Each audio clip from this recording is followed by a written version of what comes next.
بسم الله الرحمن الرحيم.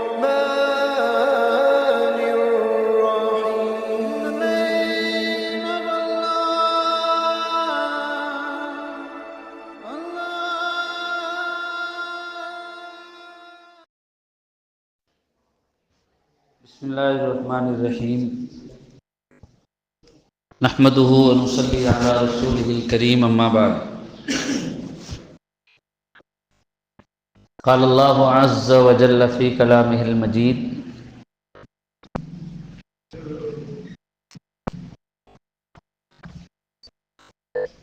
يا أيها الذين آمنوا اتقوا الله ولتنظر نفس ما قدمت لغد واتقوا الله إن الله خبير بما تعملون صدق الله العظيم.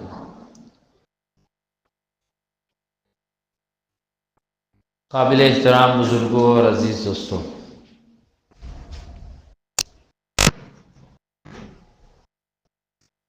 اللہ تعالیٰ کی عطا کردہ زندگی ایسی ہے کہ کچھ بھروسہ نہیں، اب بجھا تب بجھا، دم تو اپنا چراغ سرے راہ ہے. جیسے راستے کے کنارے چراغ رکھا ہوا ہو اور ہوا کے جھونکے چل رہے ہو تو کس جھونکے سے وہ چراغ گل ہو جائے کہا نہیں جا سکتا. بچہ ہو، جوان ہو یا بوڑھا ہو، کسی کا کوئی بھروسہ نہیں. اس لیے اللہ نے قرآن میں فکر دلاتے ہوئے ارشاد فرمایا، اے ایمان والو اللہ سے ڈرو، تقوی اور پرہیزگاری والی زندگی گزارو، اور ہر شخص ہر وقت یہ سوچتا رہے، غور کرتا رہے اور دیکھے کہ اس نے آنے والی زندگی کے لیے کیا کچھ اکٹھا کر رکھا ہے.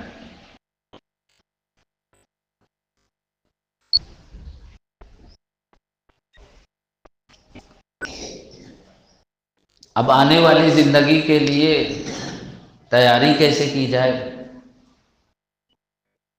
زاد راہ کیسے اکٹھا کیا جائے، آخرت کی تیاری کیسے ہو، تو اس کے لیے اللہ نے اپنا دین عطا فرمایا. زندگی اللہ نے دی ہے وہ تو گزارنی ہے، اور کسی بھی حال میں زندگی گزر کر رہے گی. محل میں بھی گزرے گی اور فٹ پاتھ پر بھی، شہروں میں بھی گزرے گی اور جنگلوں میں بھی. آپ کو پتہ ہے کہ اس وقت دنیا میں جتنی آسائشیں ہیں اور مال و دولت کی جتنی فراوانی ہے اور سائنس اور ٹیکنالوجی نے جتنی ترقی کی ہے، تاریخ انسانی میں کبھی اتنی ترقی نہیں ہوئی، اتنی سہولیات کبھی کسی زمانے میں میسر نہیں ہوئی جب سے دنیا بنی ہے آج تک. اتنی آسانی، اتنی سہولیات، اتنی فراوانی، مال و دولت کی اتنی کثرت کبھی نہیں رہی. اس کے باوجود آپ کو یہ جان کر حیرت ہوگی، آج بھی افریقہ ہی نہیں، ہمارے ملک کے جنگلات میں لوگ وحشی انداز میں جانوروں کی طرح زندگی گزارتے ہیں. نہ لباس پہنتے ہیں، نہ گھر بناتے ہیں، نہ کسی مذہب پر عمل کرتے ہیں، بس ایک اپنی دنیا میں مست ہوتے ہیں، کبھی جنگلات سے باہر نہیں آتے. سینکڑوں کلومیٹر کے جنگلات میں رہتے ہیں، کبھی باہر بھی نہیں آتے. آج بھی ایسے لوگ ہیں جنہیں یہ نہیں معلوم موبائل کیا چیز ہے، ٹرین کسے کہتے ہیں، ہوائی جہاز کیا ہوتا ہے، اور جن نعمتوں میں ہم رہ رہے ہیں وہ نعمتیں کیا ہیں. آج بھی دنیا بھر کے بہت سارے علاقے ایسے ہیں. تو زندگی کہیں بھی گزر سکتی ہے، ان جنگلوں میں بھی زندگی گزرتی ہے، شہروں میں بھی زندگی گزرتی ہے، محلوں میں بھی گزرتی ہے، بادشاہوں کی، رؤسا کی، امیروں کی فٹ پاتھ پر بھی گزرتی ہے، غریبوں اور فقیروں کی۔ تو زندگی بہرحال گزر جانی، لیکن کامیاب زندگی وہ ہے جو اللہ کی مرضیات پر گزرے۔ جب کھانے کا وقت ہوتا ہے، دنیا کی 7 ارب آبادی کھانا کھاتی ہے، لیکن اس میں اہل ایمان کے کھانے کا طرز یہ ہوتا ہے کہ وہ دیگر لوگوں کی طرح نہیں کھاتے بس جینے کے لیے۔ ایمان والا تو اس لیے کھاتا ہے کہ میں کھا کر طاقت اور قوت حاصل کروں اور اللہ کی عبادت کر سکوں۔ کوئی کھڑے ہو کر کھاتا ہے، کوئی چل پھر کر کھاتا ہے، کوئی چمچہ لے کر کھاتا ہے، کوئی ٹیبل پر بیٹھ کر کھاتا ہے۔ ایک ایمان والا سنت طریقے پر کھانا کھاتا ہے کہ میں کھانا بھی کھاؤں، ساتھ میں مجھے سنت پر عمل کا اجر بھی ملے۔ سونے والے سب سوتے ہیں، کہیں پر بھی سو جاتے ہیں، کسی انداز میں بھی سو جاتے ہیں، لیکن ایک ایمان والا جب سوتا ہے تو سنت کے مطابق دعا پڑھ کر، سیدھی کروٹ، مسنون طریقے پر سوتا ہے۔ تو اس کا سونا نہ صرف یہ کہ اس کے لیے راحت و آرام کا ذریعہ بنتا ہے، بلکہ بہت سارے اجر و ثواب کے حصول کا سبب بھی بنتا ہے۔ تو اسی طرح ساری چیزیں، زندگی کسی بھی انداز میں گزر کر رہے گی، بلکہ جب دنیا میں آئے ہیں تو جینا ہی پڑے گا، کسی بھی انداز میں جینا پڑے گا۔ تو کیوں نہ اس زندگی کو اس انداز میں گزار لیا جائے جس سے اللہ راضی ہو جائے۔ تو اب اس کا طریقہ کیا ہے؟ اس کا طریقہ یہ ہے کہ اللہ نے ہمیں دین عطا فرمایا، شریعت عطا فرمائی، جس میں پیدائش سے لے کر موت تک کیسے زندگی گزارنی ہے وہ بتا دیا گیا۔ ہمیں کھانا کیسے کھانا ہے، آرام کیسے کرنا ہے، نکاح کیسے کرنا ہے، مردے کو دفن کیسے کرنا ہے، بچے کی ولادت ہو تو کیا کرنا ہے، کوئی بیمار ہو تو کیا کرنا ہے، سفر میں کیا، حضر میں کیا، دوسروں کے ساتھ سلوک کیا، لین دین کیا، ساری چیزیں اس میں بیان کر دی گئی۔ بس ہمیں دین کی باتوں کا ایک ایک علم حاصل کرنا ہے، اور علم حاصل کرنے کے بعد اس پر عمل کرنا ہے۔ اور دین کا یہ علم اکیلے حاصل نہیں کرنا ہے، اپنے بچوں کو بھی دین کا علم دلوانا ہے، انہیں بھی بتانا ہے کہ دین کیا ہے، دنیا کیا ہے، آخرت کیا ہے، ہماری حقیقت کیا ہے، زندگی کیا ہے اور موت کیا ہے، انہیں بھی بتانا ہے۔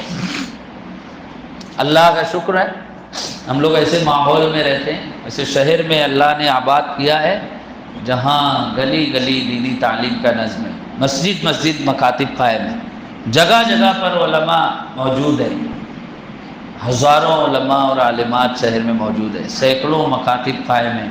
یہ وہ جگہ ہیں جہاں دین سکھایا جاتا ہے، بتایا جاتا ہے، سمجھایا جاتا ہے۔ ہمارے لیے دین کو سیکھنا اور اپنی آل و اولاد کو سکھانا دیگر علاقوں کی بنسبت بہت آسان ہے۔ ہمارے ایک دوست ہیں، ہندوستان کے رہنے والے ہیں، قطر میں امامت کرتے ہیں، کہنے لگے کہ قطر مسلم ملک ہے، اس کے باوجود وہاں دینی تعلیم کا حصول اتنا آسان نہیں جتنا ہمارے ملکوں میں آسان ہے۔ وہاں آپ کو اسکولیں مل جائیں گی، لیکن ہماری طرح جگہ جگہ مکتب کا نظام نہیں ملے گا۔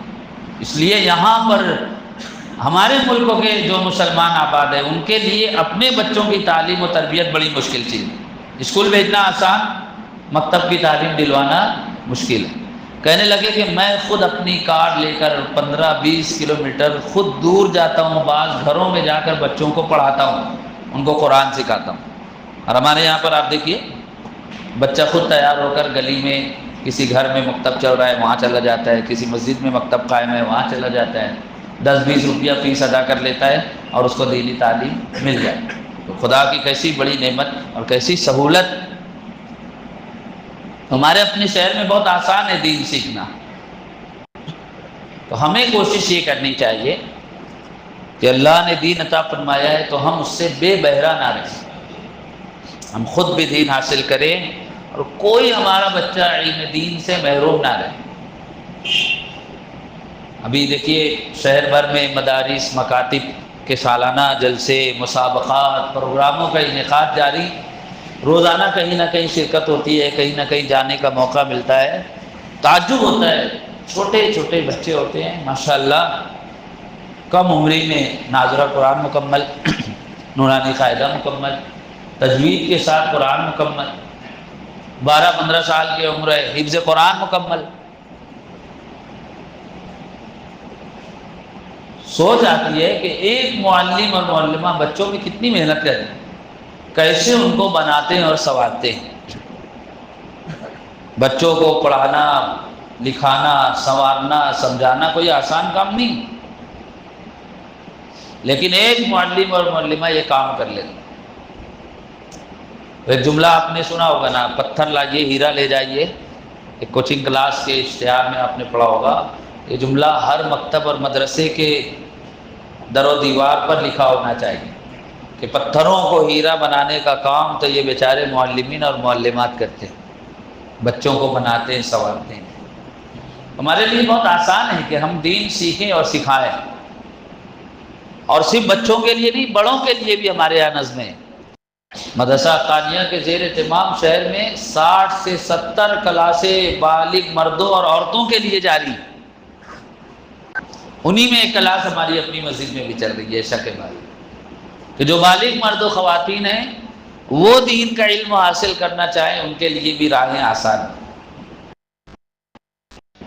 تو کوشش یہ کریں کوئی دن ایسا نہ گزرے جب ہمارے علم دین میں کوئی اضافہ نہ ہو۔ اس کے لیے مختلف پلیٹ فارم ہے حصول علم دین کے۔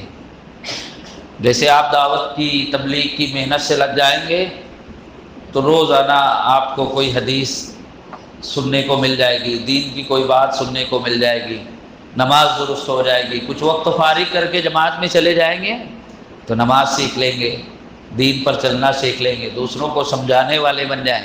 اس بابرکت محنت کے ذریعے نہ جانے خدا نے کتنے بے دین لوگوں کو دیندار بنا دیا، تو اس سے منسلک ہو جائے۔ روزانہ کتابی تعلیم ہوتی ہے، اس میں شریک ہو جائیے۔ اللہ کے رسول صلی اللہ علیہ وسلم کی ایک ایک باتیں بڑی قیمتی اور زندگی کی تاریکیوں میں ہمارے لیے چراغ اور مشعل راہ ہے۔ تو روز ایک حدیث ایک واقعہ سن لیں گے، صحابہ کی سیرت سے واقف ہو جائیں گے۔ درس قرآن ہوتا ہے تو قرآن میں اللہ کیا کہہ رہا ہے وہ علم ہو جائے گا۔ دینی کتابوں کا مطالعہ کر لیں۔ اصلاح معاشرہ کے عنوان سے جلسے ہوتے ہیں، مدارس اور مکاتب کے سالانہ جلسے ہوتے ہیں۔ ان جلسوں کا مقصد مدارس مکاتب کی سالانہ کارکردگی پیش کرنا اور اسی بہانے دین کا پیغام لوگوں تک پہنچانا، علم دین کی اہمیت، مدارس و مکاتب کی ضرورت سے ان کو واقف کرانا۔ ان جلسوں میں بھی ہمیں شریک ہونا چاہیے۔ موبائل سوشل میڈیا عام ہوا تو لوگ جلسوں میں جانا تو بھول گئے۔ اب تو جمعہ کے بیان میں بھی لوگ مسجدوں میں جلدی نہیں پہنچتے، سوچتے ہیں جانے تو وہ بیان بعد میں واٹس ایپ پر آئے گا میں سن لوں گا۔ وہ ایک خیال ہوتا ہے، بعد میں کوئی سنتا نہیں۔ موبائل پر اسی طرح لوگ اتنی نیکیاں کرنے لگیں تو گلی گلی آپ کو حسن بصری اور بایزید بستامی ملنے لگے کہ موبائل پر بیان سن لیے تو سدھر گئے۔ الا ماشاء اللہ فائدہ ہوتا ہے، وہ بھی خدا کی نعمت ہے، لیکن اس کے استعمال پر منحصر ہے۔ عام طریقے پر مثبت استعمال نہیں ہوتا، فضولیات میں استعمال ہوتا ہے۔ تو بس ایک خیال ہوتا ہے میرے موبائل میں وہ کتاب ہے میں پڑھ لوں گا، وہ بیان آیا ہے میں سن لوں گا۔ عام طریقے پر بندہ پڑھ پاتا ہے نہ سن پاتا ہے۔ اور پھر مصنوعی طریقہ ایک ہوتا ہے، ایک حقیقی طریقہ ہوتا ہے۔ بندہ مصنوعی طریقے پر دور رہ کر سنے، اس کی تاثیر الگ ہوگی۔ کسی مجلس میں چل کر جائے، کسی عالم دین کی صحبت میں رہے، کسی دینی تقریب میں شریک ہو کر سنے، اس کی خیر و برکت الگ ہے۔ دیکھیے حضرات صحابہ کرام علیہم الرضوان کو پوری امت میں سب سے بلند مقام حاصل۔ وجہ کیا ہے؟ سب سے بڑی وجہ یہ کہ ان کو نبی کریم صلی اللہ علیہ وسلم کی صحبت ملی۔ آپ کا ساتھ ملا، آپ کی رفاقت نصیب ہوئی. اور سارے صحابہ میں سب سے زیادہ یہ موقع صدیق اکبر رضی اللہ عنہ کے حصے میں آیا، تو نبیوں کے بعد پوری امت کے افضل ترین انسان حضرت ابو بکر صدیق رضی اللہ عنہ ٹھہرے. پوری امت میں سب سے بڑا مقام صدیق اکبر رضی اللہ عنہ کا. کیوں؟ حضور کی سب سے زیادہ صحبت ان کے حصے میں ہے. تو یہ قربت، یہ صحبت اور یہ براہ راست سننا، مصنوعی چیزیں، آن لائن چیزیں، ان کا بدل نہیں ہو سکتی. جیسے کاغذ کا پھول ہے اور اصلی گلاب کا پھول ہے، دونوں ایک جیسا نظر آئے گا، ایسا بنایا جا سکتا ہے، لیکن خوشبو کس میں آئے گی؟ جو حقیقی ہے، اصلی ہے، اسی میں آئے. تو جو مدارس مکاتب کے جلسے ہوتے ہیں، جو درس قرآن کی مجلسیں ہوتی ہے، درس حدیث کی مجلسیں ہوتی ہیں، ہمیں ان میں شریک ہونا چاہیے. آج کل مدارس مکاتب کے جلسے ہوتے ہیں، آپ دیکھیے 100 بچے زیر تعلیم ہیں. اب سرپرستوں کو بھی مدعو کیا جاتا ہے، تو سرپرستوں کو مدعو کیا جائے تو 20 سرپرست موجود ہوتے ہیں. تو کیوں 80 بچے یتیم ہیں کیا؟ ایسا نہیں. سرپرستوں کو پرواہ نہیں کہ بھائی بچے کا سالانہ پروگرام ہے، وہ کچھ پیش کرے گا تو وہ چلنا چاہیے، اس کی حوصلہ افزائی کرنی چاہیے. یہ چیز غیر مسلموں میں بہت زیادہ ہے. بڑے سے بڑا ڈاکٹر ہو، انجینئر ہو، سرکاری آفیسر ہو، لیکن اگر ان کا بچہ اسکول میں زیر تعلیم ہے اور بچے کا کوئی پروگرام ہے تو وہ اپنا سارا کام چھوڑ کر فیملی کو وقت دیتے ہیں، بچے کے پاس پہنچتے ہیں اور اس کی حوصلہ افزائی کرتے ہیں. ایک بچے کے باپ موجود ہے، بچہ کچھ پروگرام میں پیش کرے تو کیا ہوگا؟ باپ اس کو انعام دے گا، شاباشی دے گا، تو بچے کا حوصلہ بڑھے گا. دوسرے بچے کے سرپرست موجود نہیں، اس کو احساس نہیں ہوگا. لیکن لوگوں کے پاس وقت نہیں، اولاد کے لیے وقت نہیں، دینی پروگراموں کے لیے وقت نہیں. کیسے افسوس کی بات. دینی جلسے بے مقصد اور بے فائدہ نہیں ہوا کرتے، اس کے بڑے فائدے ہیں. البتہ یہ بھی ضروری ہے کہ دینی جلسوں اور پروگراموں کا انعقاد بھی اچھے موضوع پر ہونا چاہیے، بر وقت ہونا چاہیے، صحیح طریقے پر ہونا چاہیے. ہمارے بہت سے نوجوانوں کو شوق ہوتا ہے کہ ہم جلسہ رکھیں، پروگرام منعقد کریں، لیکن اس کے متعلق بھی کچھ اصول آداب، ورنہ صرف جلسے جلوس سے بھی بات نہیں بنتی. ہمارے بہت سے نوجوان ہیں محرم الحرام کے موقع پر، ربیع الاول کے مہینے میں، خاص طور سے ہمارے بھائیوں میں یہ جلسے جلوس کا بڑا شوق ہے. خوب بڑا بڑا اسٹیج لگاتے ہیں اور بجلی کی بات آتی ہے تو وہ لنگر ڈال دیتے ہیں، حرام کی بجلی. اور پھر جلسے میں اب بیان ہوگا کہ حلال و حرام کیا ہے، تو اثر ہوگا. اب جلسے میں بیان ہو رہا ہے کسی کو تکلیف مت دو، اور اسٹیج اثر کے بعد سے دوپہر سے لگا ہوا ہے، راستہ بند ہے، چوراہے پر لگا دیے چاروں طرف کے راستے بند. تو یہ بھی نہیں ہونا چاہیے. ضرورت سے زیادہ اسپیکر لگا دیے کہ بیماروں کو، مریضوں کو، بوڑھوں کو تکلیف ہو رہی.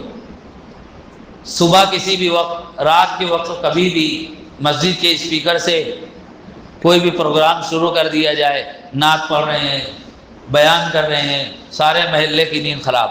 بھائی جن کو سننا ہے وہ سن لیں گے، اندر جو بیٹھے ہوئے ہیں. یہ طریقہ درست تو نہیں ہے بندہ اسپیکر پہ لگا دے سارے محلے کو سناتا رہے. دین کی باتیں اتنی بھی ہلکے انداز میں پیش نہیں کرنا چاہیے کہ بندہ سوچے وہاں جانے کی کیا ضرورت ہے، آواز آ رہی ہے نا، میں یہی سن لوں گا. بعض لوگ دیکھیے انسان سہولت پسند ہے. رمضان میں بعض لوگوں نے مجھ سے پوچھا میرا گھر مسجد سے بالکل متصل ہے، مسجد اور گھر کی دیوار ایک ہے، تراویح میں میں گھر میں ہی نیت باندھ لوں ہو جائے گی. تو لوگ تو چاہتے ہی ہیں آسانی. تو دین کو اتنا آسان بنا کر بھی ہلکا بنا کر پیش نہیں کرنا چاہیے کہ اس کی قدر قیمت کم ہو جائے. تو دینی جلسوں میں براہ راست جانا چاہیے، دینی جلسوں کا انعقاد کرنا چاہیے تو ان چیزوں کا خیال رکھنا چاہیے. تو میں یہ عرض کر رہا تھا کہ یہ وہ راستے ہیں جہاں سے ہم اللہ کا دین سیکھ سکتے، اور جب اللہ کا دین سیکھیں گے تو زندگی کے ایک ایک شعبے میں ترقی ہوگی اور عمل میں اضافہ ہوگا، بے دینی اور جہالت کا خاتمہ ہوگا. پھر یہ جو برائیاں پنپ رہی ہیں عام طریقے پر یہ علم دین سے ناواقفیت کے نتیجے. بندہ حرام میں کب مبتلا ہوتا ہے؟ اس کو حلال کا علم نہیں ہوتا. عام طریقے پر ناجائز طریقے پر کاروبار کر رہا ہے، جائز طریقہ نہیں معلوم. تو اس لیے دین کو سیکھے، جائز اور حلال راستے معلوم کرے، تو اس سے انشاءاللہ بے دینی کا خاتمہ ہوگا. اور صرف اپنی ذات تک محدود نہ کرے، کوشش کرے اپنے بچوں کو بھی دین سکھائیں، اپنے آپ کو ان کے لیے ماڈل اور نمونہ بنائیں. پہلی درسگاہ کہتے ہیں والدین کی گود ہوا کرتی. بچہ مکتب میں کب آئے گا؟ 6 یا 7 سال کا ہو جانے کے بعد آئے گا. لیکن وہی بچہ اس وقت تک سیکھتا رہے گا دیکھ کر، خاموشی کے ساتھ. نہ وہ بول سکتا ہے نہ سمجھ سکتا ہے، لیکن دیکھ کر اللہ نے اس کو جو شعور عطا فرمایا ہے اس کے ذریعے وہ ماں باپ کو جو کرتا ہوا دیکھے گا. گھر میں جیسا ماحول رہے گا وہ ویسا سیکھے. اس لیے ماں باپ کو اپنے آپ کو اپنی اولاد کے لیے ماڈل اور نمونہ بنانا چاہیے. اگر بچہ دیکھے گا باپ روزانہ اٹھ رہا ہے فجر کی نماز میں، بچہ بھی اٹھے گا. والدہ نماز پڑھ رہی ہے تو بچی بھی اس کے ساتھ پڑھے گی. باپ اگر قرآن پڑھ رہا ہے تو بچہ بھی بیٹھ کر پڑھے گا. باپ موبائل لے کر بیٹھا ہے تو بچہ بھی اس سے وہی مانگے گا. تو ہمارے اعمال کا اثر بچوں کے اوپر مرتب ہوتا ہے. عربی زبان کا ایک بڑا اچھا شعر ہے، اذا كان رب البيت بالطبل ضاربا فلا تلم الاولاد فيه على الرقص. گھر کا سربراہ ڈھول بجا رہا ہو تو پھر اولاد رقص کرے تو اولاد کو برا بھلا مت کہو، اس لیے کہ ڈھول کس نے بجائی؟ گھر کے سربراہ نے. تو پھر بچے اس پر رقص کر رہے ہیں، ناچ رہے ہیں، تو بچوں کو برا بھلا مت کہو. غلطی کس کی؟ سربراہ کی. تو ایسے ہی گھر کا سربراہ غلط راہ پر جا رہا ہو، بے دینی کی زندگی ماں باپ گزار رہے ہوں، تو اولاد بھی اسی راستے پر جائیں. اس لیے کہتے ہیں کہ کسی کے والدین کی زندگی دیکھنا ہو تو بچوں کو دیکھ لو. جیسا پیڑ ہوتا ہے ویسا پھل آتا ہے. ان چراغوں میں ہے لہو کس کا، روشنی خود بخود بتا دے. موجودہ زمانہ بڑا نازک ہے، ایمان کی حفاظت کا زمانہ ہے، کہ اب اپنے ایمان کے تئیں ہم لوگ بے خبر نہیں رہ سکتے، غفلت میں نہیں رہ سکتے. اس لیے کہ اگر ہم نے بچوں پر محنت نہیں کی، ہم نے اپنے ایمان کی اور دین کی حفاظت کی کوشش نہیں کی، تو باطل نے ایمان کو چکھنے کے اور باطل نے ہماری دینداری پر حملہ کرنے کے اور ہمارے بچوں سے دین و ایمان کو نکالنے کے منصوبے بنا لیے، اور وہ اپنے منصوبوں پر دن رات محنت کر رہے. باطل اہل ایمان کے ایمان پر حملہ کرنے کے لیے جتنی محنت کر رہا ہے، اہل ایمان اپنے ایمان کی حفاظت کے لیے اس کا 10واں حصہ بھی محنت نہیں کر رہے. کل کے اخبار کی رپورٹ ہے 2 بچیاں غائب ہیں. کئی دن ہو گیا پولیس تلاش کر رہی. دونوں مسلم بچیاں ہیں، اسکول یا کالج میں زیر تعلیم ہیں، کوئی پتہ نہیں کہاں ہے. خدا خیر کرے، انہیں اپنے حفظ و امان میں رکھے، اور اللہ ان کے ایمان کی بھی حفاظت فرمائے اور عزت و آبرو کی بھی حفاظت فرمائے. لیکن ہے یہ بات بڑی تشویشناک، اور صرف یہ 2 بچیوں کا معاملہ نہیں ہے. جب 10 واقعات پیش آتے ہیں تب کہیں ایک چیز باہر نکل کر آتی، ورنہ نہ جانے کتنے واقعات پیش آتے ہیں اور لوگوں کو ان کا علم بھی نہیں ہوتا. یہ تو کل کے اخبار کی رپورٹ ہے. آپ سوچئے، ایک بچی ہو، ہوشیار ہو، بڑی ہو، سمجھدار ہو، اسکول اور کالج میں پڑھ رہی ہو، بائک چلا لیتی ہو، موبائل استعمال کر لیتی ہو، اور پھر وہ گھر سے اچانک غائب ہو جائے. کیا سمجھیں گے آپ؟ شہر ایسا تو ہے نہیں کہ بالکل جنگل راج قائم ہے، چلتے ہوئے کسی کو اٹھا لیا جا رہا ہے. جب تک کوئی اپنے من سے نہیں جائے گا کیسے ہو؟ ہم یہ نہیں کہتے کہ ان بچیوں کے تئیں ہم کوئی تہمت نہیں لگاتے، لیکن سوچنے کی بات، سارے والدین کے لیے فکر کی بات. اس لیے میں بزرگوں اور سرپرستوں سے اکثر کہتا ہوں، جب بچے جوان ہو جائیں اور جوانی کی دہلیز پر قدم رکھ دیں تو آپ ان کو جائز اور حلال راستہ فراہم کر دیجیے. آپ جلد ان کے رشتے طے کر دیجیے. جلد ان کو نکاح کے بندھن میں باندھ دیجئے۔ جب حلال میسر رہے گا تو حرام سے بچنا ان کے لیے آسان ہو جائے گا۔ جب جائز اور حلال طریقے پر محبت ملے گی تو غیروں کی طرف وہ نظر اٹھا کر نہیں دے گا۔ ملک میں بڑی پلاننگ کے ساتھ اور کوئی خفیہ بات نہیں، آئے دن فرقہ پرست تنظیمیں اعلان کرتی ہیں ہم اتنی مسلم بچیوں کو اپنی بہو بنا لیں گے، اتنی مسلمان بچیوں کو مرتد کر دیں گے، اتنے مسلم گھرانوں کی گھر واپسی کر دیں گے۔ اس کے باوجود جیسے قوم سو رہی ہے اور اس کو کوئی فکر نہیں۔ اس زمانے میں آپ اپنی اور آل و اولاد کی کوئی فکر کرے یا نہ کرے، لیکن یہ فکر ضرور کرے آخری وقت سلامت تیرا ایمان رہے، میری آل و اولاد کا ایمان محفوظ ہو جائے۔ روزانہ ملک کی عدالتوں میں بچیاں، مسلم بچیاں عرضی دائر کر رہی، اپلائی کر رہی، فلاں غیر مسلم لڑکا اس سے ہمیں نکاح کرنا ہے۔ عدالتیں نوٹس جاری کر رہی، مہینے بھر میں اعتراض طلب کر رہی، سمجھانے والے سمجھا رہے ہیں، لیکن روک نہیں لگ رہی۔ روک کب لگے گی؟ جب ہر بندہ خود اپنی اور اہل و عیال کی فکر کرے گا۔ قرآن میں اللہ نے 1400 سال پہلے کہا تھا قُوْ أَنفُسَكُمْ وَأَهْلِيكُمْ نَارًا، اپنے آپ کو اور اہل و عیال کو دوزخ کی آگ سے بچاؤ۔ اللہ نے کہا تھا وَأْمُرْ أَهْلَكَ بِالصَّلَاةِ وَاصْطَبِرْ عَلَيْهَا، اے نبی خود نماز پڑھو، اہل و عیال کو نماز کا پابند بناؤ، ان سے غافل مت رہو۔ نبی کریم صلی اللہ علیہ وسلم نے فرمایا تھا ما نحل والد ولدہ افضل من ادب حسن، کسی باپ نے اپنی اولاد کو اچھی تعلیم و تربیت سے بڑھ کر کوئی تحفہ نہیں دیا۔ ہم تحفے میں بہت سارے لوگ اپنے بچیوں کو، اپنے لڑکوں کو موبائل دے رہے ہیں، برگ میں گاڑیاں دلا رہے ہیں، کوئی منائی نہیں، اللہ نے نوازہ دیجیے، لیکن ساتھ ساتھ میں اچھی تربیت بھی دیجیے کہ وہ ان چیزوں کا غلط استعمال نہ کریں۔ کسی کہنے والے نے کیا خوب کہا، اولاد کو سونے کا لقمہ کھلائیے لیکن ان پر نگاہ کون سی؟ شیر کی رکھیے۔ جیسے شیر اپنے شکار پر نگاہ رکھتا ہے، ویسے آپ کی نگاہ اپنی اولاد پر ہونی چاہیے۔ اس لیے بچے جوان ہو جائیں جلد ان کا نکاح کر دینا چاہیے، محفوظ ذریعہ تعلیم میسر ہو اس ماحول میں تعلیم دلوانی چاہیے۔ اسلام اعلیٰ تعلیم کے اصول سے منع نہیں کرتا۔ ایک صاحب آ کر مجھ سے کہنے لگے میری بچی بڑا اس نے ٹاپ کیا ہے، میں چاہتا ہوں اس کو ڈاکٹر بناؤں لیکن ماحول ایسا ہے، میں کیا کروں؟ میں نے کہا محفوظ ذریعہ تعلیم ہو، اچھا ماحول ہو، ضرور ڈاکٹر بنائیے، اس لیے کہ کل جب ہم اپنی بچی کا گھر کی کسی خاتون کا علاج کروانا چاہیں گے تو ہماری پہلی ترجیح ہوگی کوئی لیڈی ڈاکٹر۔ تو اب ہم اپنی بچیوں کو پڑھائیں گے نہیں تو لیڈی ڈاکٹر کہاں سے ملیں گے، لیڈی ٹیچر کہاں سے ملیں گے؟ تو یہی کام آئے گا۔ اس لیے ان باتوں کا خیال رکھیں۔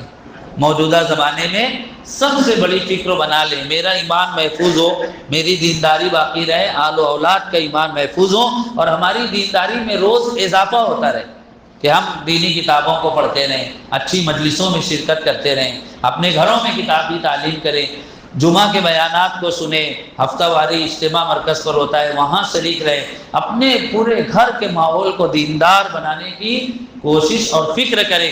ایسی فکر کرے جیسے حضرت یعقوب علیہ السلام کو تھی کہ اللہ نے قرآن میں کہا نا موت کا وقت آیا سارے بچوں کو جمع کیا، یہ نہیں کہا یہ میری پراپرٹی ہے کون سنبھالے گا، بعد میں کیسے رہو گے، لڑائی تو نہیں کرو گے، یہ گھر میں کون رہے گا، بلکہ صرف یہ کہا ما تعبدون من بعدی، میرے بچوں بتاؤ دنیا سے میں تو جا رہا ہوں، اب میرے جانے بعد کس دین پر عمل کرو؟ تو کہا اسی دین پر عمل کریں گے جس پر آپ نے ہمیں قائم رکھا ہے، اور مسلمان بن کر زندگی گزاریں۔ تو ہم بھی ایسی فکر کر لیں تاکہ دنیا سے رخصت ہوں تو ہمارے رخصت ہونے کے بعد بھی ہماری نسل دین پر قائم رہے۔ دل سے دعا کرتا ہوں اللہ تمام باتوں کو سمجھنے اور ان پر عمل کرنے کی توفیق بخشے۔ وما توفیق الا